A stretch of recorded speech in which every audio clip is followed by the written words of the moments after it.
That said, my name is Lindsay, and this beautiful woman here is Laura. I actually have the honor of serving here through Be Still Ministries with Laura. We met, actually, she came up for prayer. I'll never forget this moment. She came up, and I just loved how hungry she was for God. She was just like, I just need you to pray for me. Could you please? Yeah, I don't know what I need prayer for. Yeah, but I just loved that because we don't always need to know, right? Can you hear me? No. Oh. Here, there. Can you hear me? Yeah. Yeah, I was like, I don't know what I need prayer for, but can you just pray for me? She's like, okay. That's just a good way to meet somebody. I don't know. That's what I'm saying. Yeah.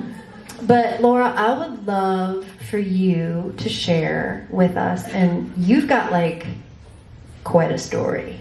Yeah. So we could probably have you up here a couple times. So we're gonna try to Yeah.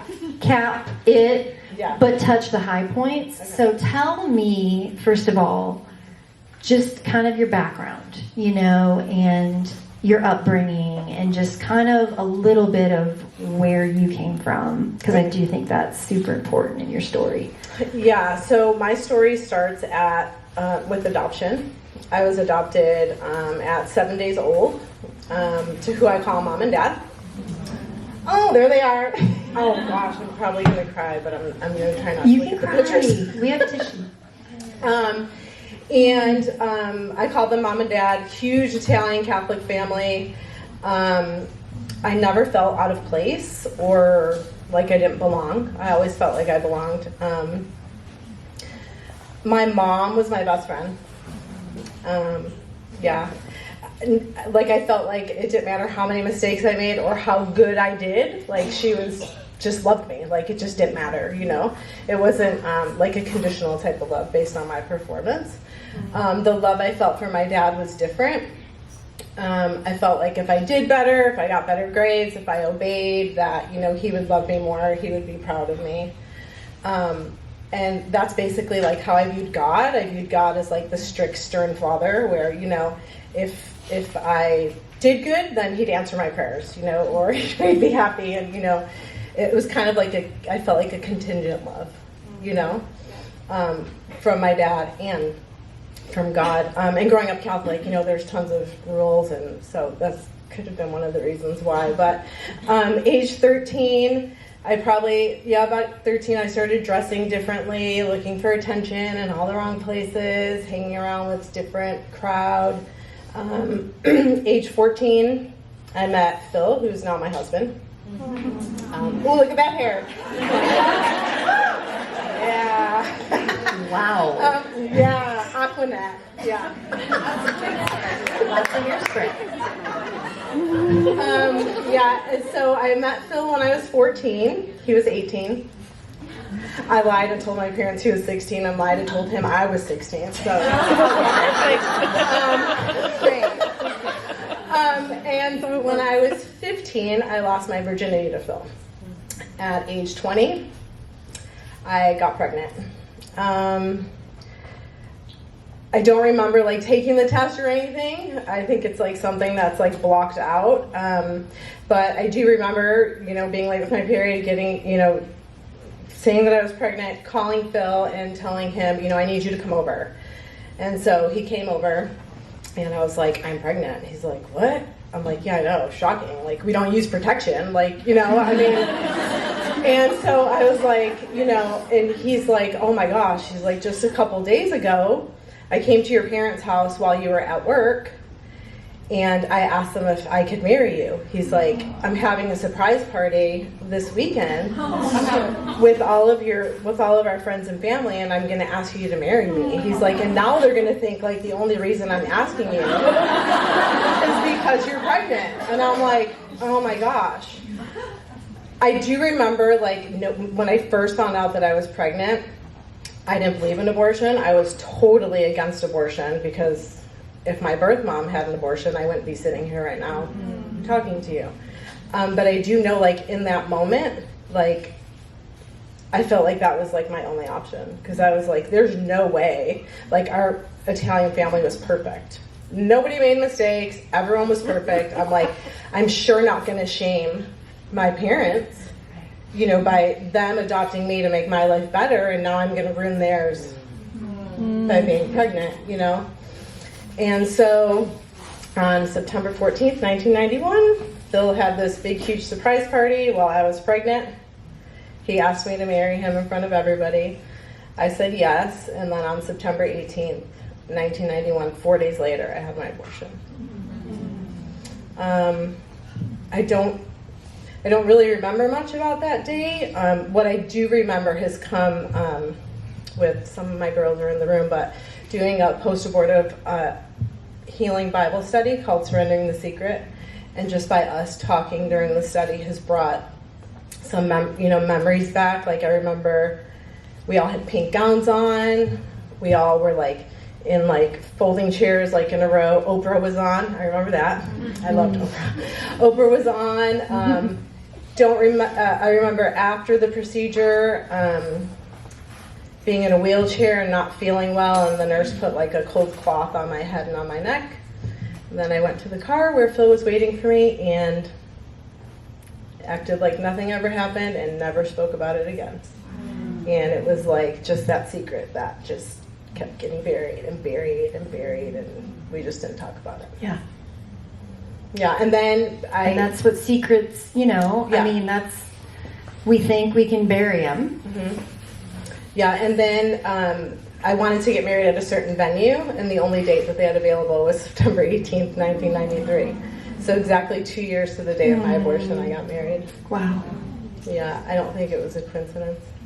But yeah, and so and then I always wanted children, and would always say, I want to have like 6 kids. But then after my abortion, my language changed. You know, it was like, oh no, I don't want kids, because I knew for sure that there was no way the Lord was going to bless me with children. After I did this, you know, I'm like, there's no way. But I was so wrong. He gave me 4 amazing, awesome children. When we were singing that song, and my grandbaby, it's like, she was singing that song, you know, that I have nothing to give you, but you gave me. It's like, that's how, when she was singing that, I was like, oh my gosh, like I had nothing to give him, but he still gave me 4 beautiful kids that I didn't deserve because I took the life of my first. Because that's what he does, right? He does. Because he's love, and he doesn't count wrongs, Right. and he only gives good gifts. That's right. Yep. So tell me then, because I am sure there are women in this room right now who are fully relating with your story and are probably, they've never told the secret, right? And that could be a lot of different things, you guys. That doesn't necessarily need to be a secret about abortion. It can be a secret eating disorder. It can be a secret, you know, I was sexually abused. It can be, this is how the enemy operates, okay? Is in secrets, because he knows that if we bring it into the light, it will be healed. Mm-hmm. And you obviously now are healed. You referenced, you know, the Bible study, which we actually placed a resource on each of your chairs, because we know this is a tender subject, but there is this awesome resource that we want to put in your hands. So how did you get to the place of healing? Because you talked about like, oh, I left that place. I'm not having children. I'm stuffing this thing. I'm hiding this secret. How did you go from that to healing? So I became a Christian when I was 37. And we moved from Chicago to Georgia, and I remember going to church every Wednesday night and every Sunday, you know, hearing the pastor, you know, God throws your sins as far as the east is from the west. I'm like, really? Because I don't feel forgiven, you know? Mm-hmm. So I'd go to church every Wednesday night, every Sunday, and I'd be like, God, can you forgive me for having an abortion? Nothing. I'm like, oh, God, can you, it was like, and then one day I was at home, I was cleaning, I had worship music on, I had on David Crowder, he loves us. And I just remember getting on my knees and saying, I can't do this anymore. Like, I can't take it. Like, the shame is just too much to bear. The condemnation, like, I can't do it. And I remember being on my knees, and I felt like the Lord said, you know, Laura, I forgave you the day you were on the table having your abortion. Wow. That's right. But you have not forgiven yourself. He said, do you think that you are holier than I? I've thrown it away. And I was like, in that moment, it was like a 100-pound, like, Wow. weight, like, just, like, lifted off of me. And I began to laugh, cry. I asked my baby to forgive me. It was just like, in that moment, it was like, I could say the word abortion, because before that I couldn't even say it, because I'd start bawling my eyes out. But it was like I just got this freedom from the shame and condemnation, and actually shared with my 4 kids in seasons that I had had the abortion. Would start talking about it more freely. My husband would be like, why are you saying that, like, in a church, like, setting? He'd be like, Laura. I'm like, what? Because you're free. Yeah. You're healed. But, you know, he still struggles with it a little bit, but he's getting better. But yeah, and I feel like in each season there's, like, I get more freedom and more freedom. Yes. And yeah. Like this moment right now. Yes, like this. And because you want to share it. You want to share. You want to share what has been given so freely to you, because you know that you don't have to live in torment of what shame does. That's right. Because that's what shame does, right? It Yes. keeps you in a prison cell. Yes. And Jesus came to set prisoners free. That's right. So if you could speak to the woman here who is just, and again, this may not be an abortion thing, this may just be any kind of secret, what would you say to them, and what would you encourage them, like, kind of like, what's in your mouth? What is the thing that you just want people to hear from your story?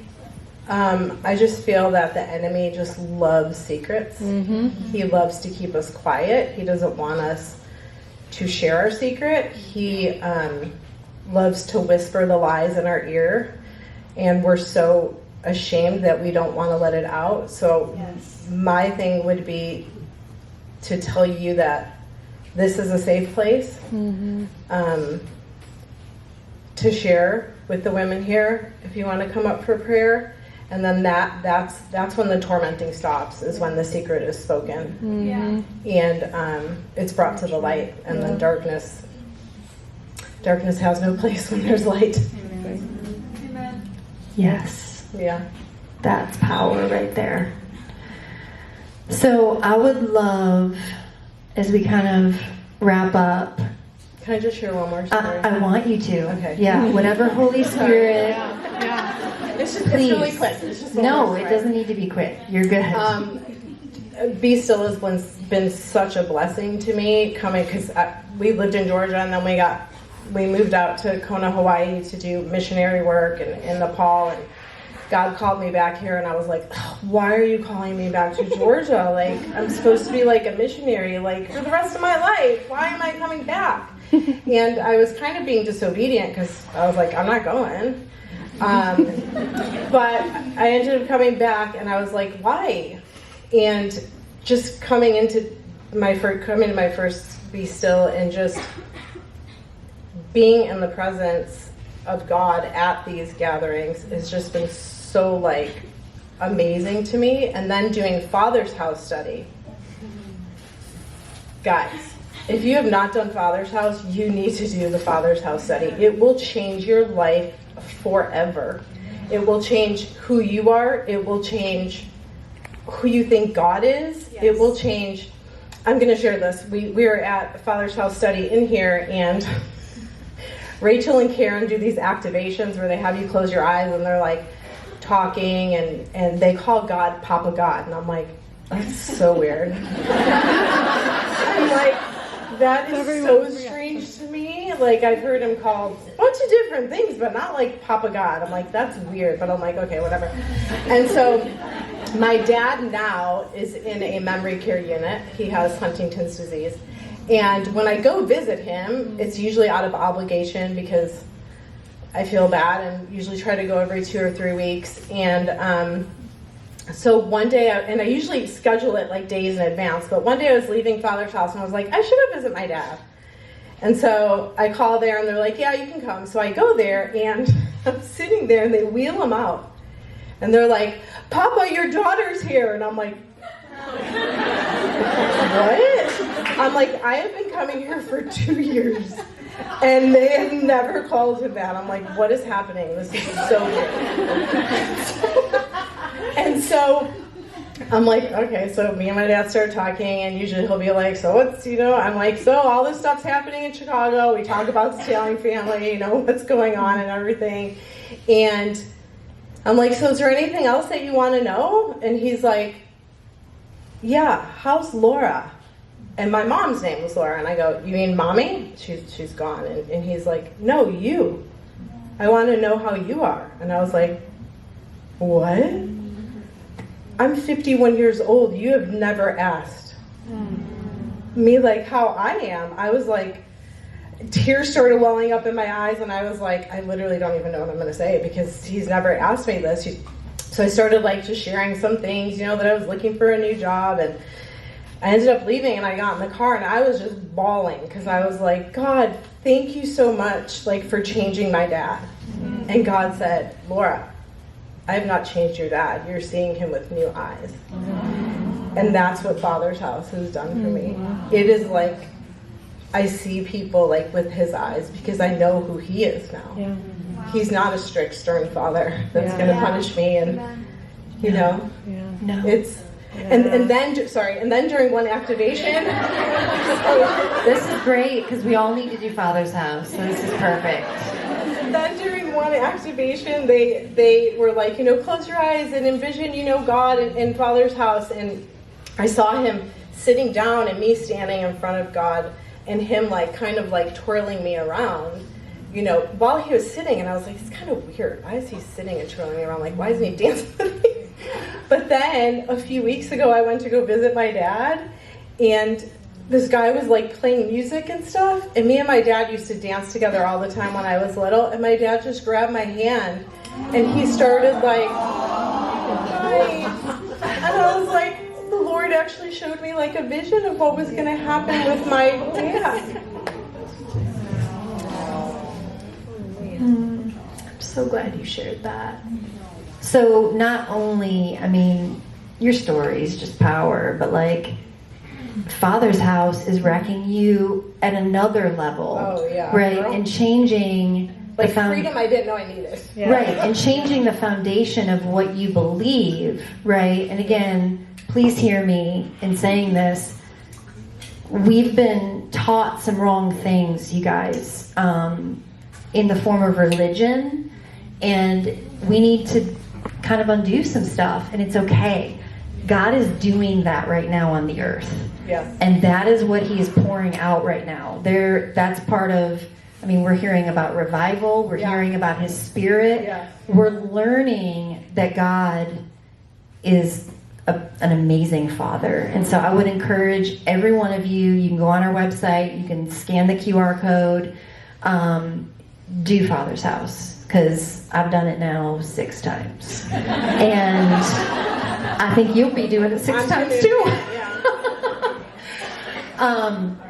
But I would love for us together, as we kind of close here, and we are gonna, have the prayer team come up here shortly, and I want to encourage you guys. You may not even know, you may not even have a need in particular, but I would highly encourage you to get prayer. I remember that photo you saw of me at my first Be Still, and I was like, well, I don't know if I really need prayer, but okay,